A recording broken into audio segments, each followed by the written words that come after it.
Hello everybody! We are here with our Chang'e guide. We're going to be playing Chang'e here in the mid lane. Chang'e finds herself in a bunch of different roles. She finds herself played in mid, in solo, and in even the jungle when she pops up at high levels of play. While she's not necessarily the best, I would say, in any of these roles, she is pretty respectable at each of them, so make sure you give those a go. On the Chang'e mid, we're going to be starting with our Mage's Blessing, and we're going to be going into a Book of Thoth. I don't like worrying about my mana on Chang'e, so I'm going to be going right into a Book of Thoth with some cooldown boots here at the start. Get a nice 20% CDR and a bunch of mana so we can spam all of our wonderful abilities. Speaking of those abilities, our first ability, Crescent Moon Dance, really straightforward ability. Low cooldown, cone-based ability, starts from the left-hand side, works its way to the right-hand side, and does a damage to anybody in its path. Very easy peasy, straightforward. Your passive on Chang'e is one of the more unique and cool passives in the entire game of Smite. It's a two-pronged passive. One, every time you use one of your abilities, you actually gain 25% movement speed, and you have no backtracking penalty. You lose your back pedal penalty when that happens, which is super sweet. The red buff is buffed right now, so you actually can't walk over and just solo it on the Chang'e at level 2, so I'm going to come over with my Baka and help him with that right side camp. Be wary in the mid lane of the level 2 red buff. It's not like it used to be. You can't just walk up all willy-nilly and slay that buff. But that's not the cool part about Chang'e passive. The cool part about Chang'e passive is that you have a bunny. And this bunny will go back to the base and buy items for you, and you should use it as often as possible. So you can see that I just got over that 500 gold threshold. I'm going to send my bunny back to the base to buy me tier 1 boots. It'll run all the way back and then come back to me and bring me that sweet, sweet pair of boots. This is the more important part of the Chang'e passive. At level 2, we get our 3. This is our Moonflower Dance. Moonflower Dance is a circle around Chang'e. Enemies inside of this area will take damage, and friendlies inside of this area will get healed. The most important part of this ability is that it is a healing reduction ability. 50% healing reduction on the target. So it's particularly effective against gods like Rot, because obviously getting that anti-heal on him means that he doesn't heal up quite as much as he would have. So I can go ahead and auto attack him and get the kill, where if I didn't, I might have needed 2 auto attacks in order to get that kill. Gonna go ahead and send back my bunny again. Grab me another pair of shoes, so that way I don't have to back and I can stick around and continue to farm. That lasts for 4 seconds on the anti-heal, and yes, it does stack with anti-healing items. So if I were to go a Divine Ruin on Chang'e and stack it with it, Divine Ruin is 40%. My 3 gives me 50%. That's 90% anti-heal for those first 4 seconds. The ability that we get at level 4 is our Moonlit Waltz. This is a avoidance ability, meaning that when you're inside of this ability, you will not be able to take any damage. It is full of immunity frames. So whether it's CC, you won't be CC'd. Whether it's damage, you won't get hit by the damage. It doesn't matter. It ain't doing anything to you. The other part of this ability is that if you get hit by an ability while you are using it, if a basic attack was avoided, an ability, whatever, you will restore mana to you and your nearby allies if they accidentally hit you while you are in this. And finally, Chang'e's ultimate, which is pretty much the entire reason to play Chang'e. She has potentially one of the best ultimates in the game, and I will talk about why it's potentially. Waxing Moon. Waxing Moon is a very thick square. It's a rectangle, a thick square, also known as a rectangle. Damaging ability. Everybody in that range is going to take damage, but more importantly, they're going to get stunned. But this ain't no regular stun. For every person that you hit, progressively the next person gets stunned for an extra second. So it does damage in a 1 second stun, but for each additional target that you hit, it'll stun for another second. So theoretically, if you were to hit 5 people, the 5th person hit would get stunned for 5 seconds. This is why I've gone blink on Chang'e for my first active. Normally in the mid lane, you would get something like beads. Chang'e, though, because of her moonlit waltz, has the ability to just avoid CC outright. So you can get away with going something more greedy like a blink, or you can simply double up and go the beat Aegis and have the double immunity frames, double CC effects, if you so desire. Quick note about Chang'e's abilities. They do, in fact, go through walls. All of her abilities go through walls, besides your 2, which is a self-target effect. Everything else, it will cast the entire ability through the wall. Our 1 is the main ability that we are going to rank up first. It is our main source of consistent damage, and it is our lane clear. Use my 3 to give a little heal for my boy right there. Trying to be careful, not using my avoidance to get out of that root ability, because I wanted to wait to see if there was going to be any follow-up. After our first ability, so our level order for Chang'e is going to be 4-1-3-2. 4-1-3-2. You get your ultimate every time you can. You max out your 1, then you max out your heal, and finally, you max out your immunity frame. Our standard ability use on Chang'e is going to be 3, then our 1. 3, then our 1. The reason why you do the 3 and then the 1 is because the abilities flow smoother together. This is kind of a weird thing to just like see or to just like know. But the way that her abilities work, if you use the 1 and then the 3, there's going to be a slight delay to the combo. And this is something that you just want to kind of do yourself so you can see what it's like. But when you do the 3-1, it is slightly faster than when you do the 1-3. So that is the damage order that you want to use it in for absolute maximum damage. Now, keep in mind, your 1 is actually a slightly longer range than your 3. You can see that. So sometimes you use the 1 in order to get in range of your 3 because you get that plus 25% movement speed. So that's very nice. Here's a good potential opportunity. I'm going to throw down my ulti. I'm only going to hit 1 right here. Ooh, but the Cthulhu 3 is enough to heal up just out of the range from dying right there. That's unfortunate.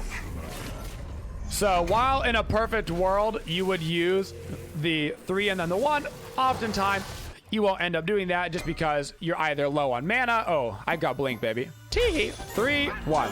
Just like that. Flows so smoothly together.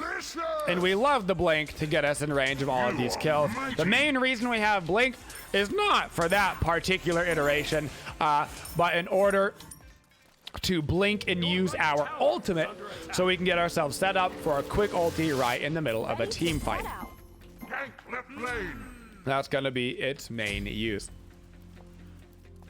On Waxing Moon, this is one of the ultimates in Smite that I would recommend. Pretend like you're William Wallace and Braveheart and hold.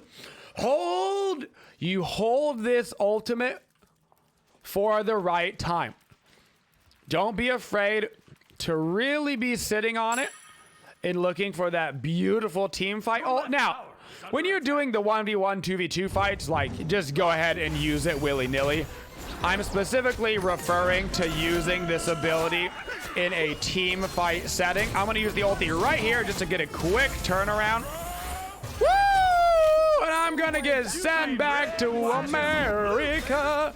America. That was a good raw ult right there. But when you're like right there, I was getting ganked, right? Quickly throw out your ultimate. I forced a bunch of beads. That was great. That's awesome. But when you're in a team fight, don't necessarily just use it on one person. Maybe you look for a bigger ultimate in the middle of the team fight. And the little skirmishes, it's not quite so important to hold it for that, you know, big 4-man ulti. Just particularly as you get into the mid and late game, as you're fighting over objectives and stuff. Our goals here on Chang'e is we want cooldown. So we've already got 20%. That's great. And we want big burst damage here in the mid lane. Now, if you're going to go ahead and run like a solo lane Chang'e, you'll find items like Breastplate of Valor and Lotus Crown and a little bit more hybrid building. You can see how he waited on my immunity frame right there until that Erlang was coming to knock me up so I could get the most efficiency out of the ability. It gets me out of the root, but also prevented me from getting knocked up. Isn't that super nice? I'm going to blink in and use the ulti right here on Ra. Hit a 2-man ulti onto him and the Erlang. Speaking of Chang'es, though, another Chang'e comes in from the side and gets an equally good ultimate from that right-hand side. So we've got 20% CDR right now. We're going to want a little more. I know I'm going to get a soul gem towards the end of the game because I love soul gem on Chang'e.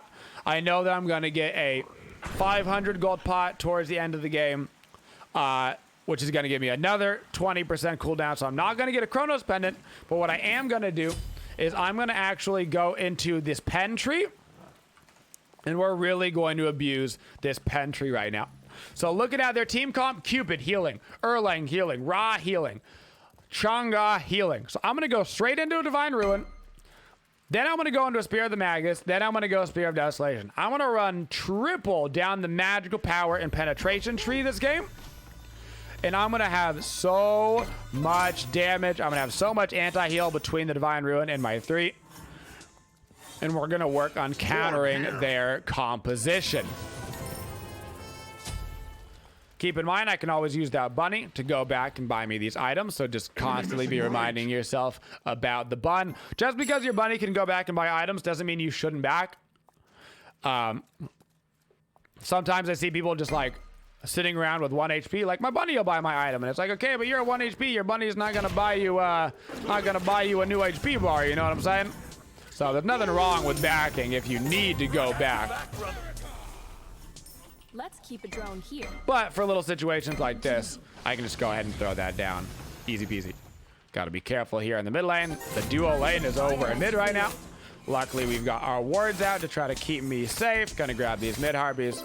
Back up a little bit. Holy, not so safe, because it's not just the duo lane that rotated mid, it's also the solo lane. That really shouldn't be happening so much at the 12-minute marker.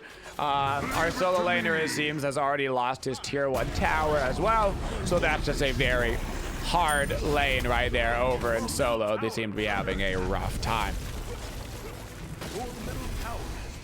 So as we move into the team fight stage on Chang'e, we are looking to that blink for our initiations to make the big plays. As much as we like sitting in the background on mages, Chang'e has to kind of get up in the business of the fight. Because of the nature of her kit, everything's a little bit shorter in range. So we want to make sure that we're getting involved. If we've got to get in the basically melee range anyway to get our abilities off, we might as well be starting off the fight on our own accord. Good little pluck right there. Gonna use my 2 to avoid that. Trying to look for a good ulti opportunity. Unfortunately, this Chang'e is back again with the blink. A blink Chang'e. They know all about the blink Chang'e, and that ultimate's gonna come back up again. They also have 20% CDR on that Chang'e, but because they just decimated the solo lane so hard, he's actually level 14, which puts us in a really rough spot over here. Just had a really, really bad solo lane from our boys, unfortunately. We had 2 wards out, but they've actually got sentry wards at top left and top right. So I'm gonna grab a sentry ward to try to help out, get rid of some of those. We've got a regular ward over in the Gold Fury. We need to get a ward over on the Fire Giant. And we're gonna head over and get a little bit of our farm. Of course, using our 3, then our 1. For a slight increase in farming efficacy. Now that we've got level 12, our boy can buy us relics, which is very nice. So we can send back our bunny to go buy us a bead. It can buy consumables. It can buy actives. It can buy anything that you could buy at the store. It can just only buy 1 at a time. So if you wanted to buy like mana potions, it can only buy 1 mana potion at a time. Looks like an interesting spot. We need to get over here to try to defend this Gold Fury. I'm going to sit back here waiting for it to get a little bit lower because I want to go in for a Blink ultimate. Waiting. Hey, it's time for the Blink ulti. We run in, steal that right off, and now we are on the chase. That was a good Cupid ulti into a follow-up from us right there. Looking now. Oh, I got to be careful that the heart bomb doesn't kill me, so I'm going to go ahead and back it on up off of that Cupid. I'm going to wait and see if he tries to dive this way. He is, so we're going to cut him off on his way over to the duo lane. Great Gold Fury play, helps us get back in this. Our bun brought us our beads, so now we can send him back to go get us a Divine Ruin. Get us even more items. And we are going to use our 3 now as great sustain for our minions and our teammates so we can shove up in the left lane. Just like all heals and Smite, basically, you can use it on minions, you can use it for shoving. All good things. It should be mentioned on the passive. I said that it can only buy 1 thing at a time, but it can buy, that doesn't mean that it can only buy like 1 tier of item at a time. So like, I don't have to send it back for the tier 1, then the tier 2, but it can only buy 1 actual item at a time. I can't send it back for like 2 different tier 1s, but I can send it back to go ahead and grab me that tier 2. That it can do. Push them back. Now that we're getting into this mid stage of the game, the Chang'e that's doing a better job blink initiating is going to be very, very important. So having vision on these teams, having vision on the enemy is massively important for Chang'e because it lets you properly position yourself looking for people and lets you pick up a quick kill. So right there, it was just a 1 person, right? But I knew that my ultimate was going to be able to get me a kill. So I made sure to use my ulti even though it was only a 1 person on the raw. On that Erlang, I saw him blink over the wall. I knew he was going to try to gank me, so I preemptively used my 2 in order to get the immunity frames. He throws down his ultimate, but the ultimate doesn't taunt me because I'm inside of my immunity frames. That's oftentimes how you want to use Chang'e too. The most like straight in your face apparent times to use it is like, oh, we're about to get Poseidon ulti. I should use my 2. The more common times though is gonna be just avoiding some sort of CC. I'm gonna rotate over for this Erlang, except for there's a Chang'e following us, which is a little awkward. Erlang is still over here deep though. He's gonna pick up that Cupid, unfortunately. An enemy has been slain. And I need to get a ward around Fire Giant, so as soon as my bunny comes back with my Spear of the Magus, I'm gonna grab myself a Sentry Ward to have him come on back with that. Your team is So we can get some better ward coverage. Not having to back for wards is one of the most convenient parts of playing Chang'e. Never forget the power of wards, especially on somebody that you have blink. Our Hercules is getting ganked pretty hard over here, but if he can live long enough, we can get a huge blink ulti off. This might be a great opportunity if he can just get a little bit closer to the jungle. Blink in, looking for the ult. Not gonna hit the Chang'e, but I do get the Lulu and the Ra right there. As this fight continues to break out into the tower, we've now got some minions in here that can potentially tank for us. We're going to use our 1 to get a little bit of a speed up to get in range of our 3, try to avoid some damage with our 2, and we should be able to get ourselves a free tier 2 tower for our hard work. Saving my 3 to make sure I'm in range of all my boys and give them a heal. Destroy the right enemy tower. Hey, look, a blue buff. Your left tower. Fantastic. Let's run back over to the mid lane and go get ourselves a red buff. Actually, let's do this portal first. Let's keep it going here. Great minds think alike on that fire giant ward. Ulti is back up in 25 seconds. I still want a little bit of extra cooldown, so I'm going to go right into the Spear of Desolation. As soon as I get 80 more gold, I'll be able to buy that tier 2. Damage field. Time to charge up. We're going to get that Spear of Desolation. After we get that, we're selling our Mage's Blessing for a soul gem. That'll put us at 30% cooldown. And of course, Red Pot does give 10% CDR. So that'll finish us up with the perfect 40% capped CDR for Chang'e. You always want to cap your CDR on Chang'e. Always. It's okay if it's later in the game. I thought the Chang'e might go for me, so I used my avoidance, trying to avoid her ulti, waiting for the ulti, and here it is! There's a 5-man ulti from the Chang'e! The patience has come out wonderfully for us. Sometimes you just gotta hold that ulti a little bit so you can get the better ultimate. I could have ultied a little bit earlier on just the Chang'e and the Cupid, but we held, so that way we can get a much better, potentially game-changing ultimate on a team fight.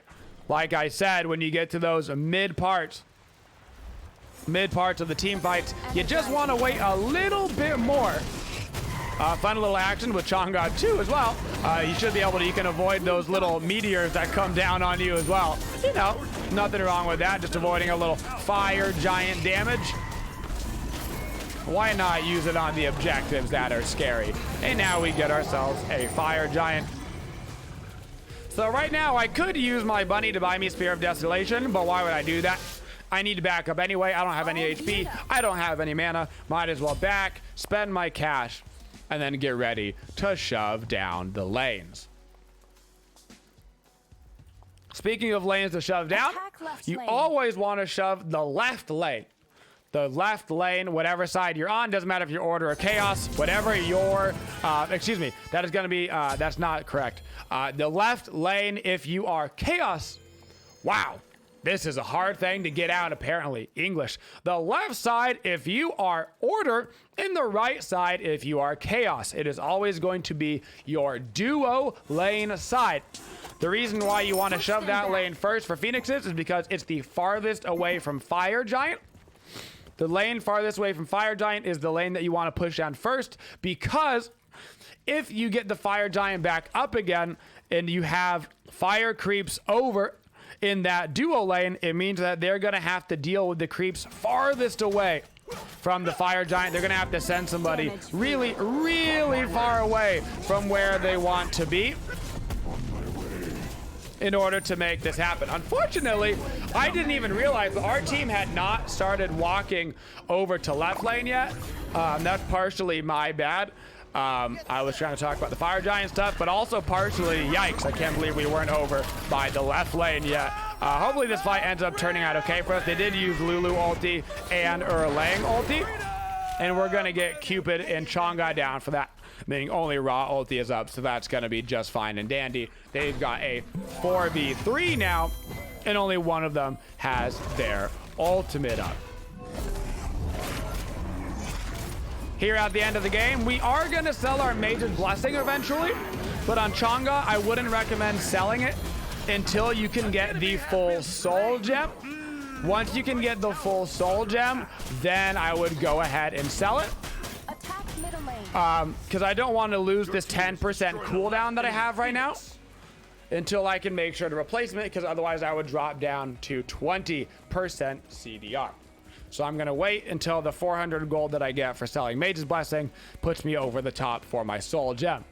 Soul Gem just gives you a little bit of extra damage on top of your abilities. Chang'e has fairly low cooldowns. We're building her very cooldown oriented, so you're going to get a lot of soul gem procs, a little bit of bonus damage, a little bit of bonus healing, and she very efficiently utilizes this mechanic. To be noted that your bunny can also sell items for you, but your bunny does have to actually run back the item to base, so it is oftentimes more efficient to just not do that and just go back to the base yourself. Damage field. Our blink is up. The team is having a great fight right now. I'm just looking for some sort of cleanup crew here. I'm gonna blink in, not even looking for the ulti, just trying to put down the Lulu. Now I'm gonna wait for an opportunity here deep to maybe look for a kill. Waiting for Chang'e to use her 2 first before I ultimate, waiting for it. There it is. Now I throw down the ulti when I know that she can't dodge it, so we can pick up that kill and hopefully pick up the Titan and the match right here at the 25-minute marker for Chang'e. Build cooldown on Chang'e.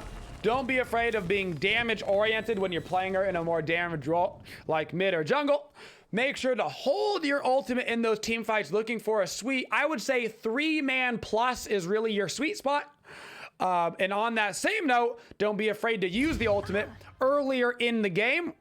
When you're doing those 1v1, 2v2 fights, you're not looking for the perfect ulti. You're just looking for something quick and early to get in and get yourself the kills. And you too can do 26,000 player damage on Chang'e, 7,000 player healing, pushing right on down.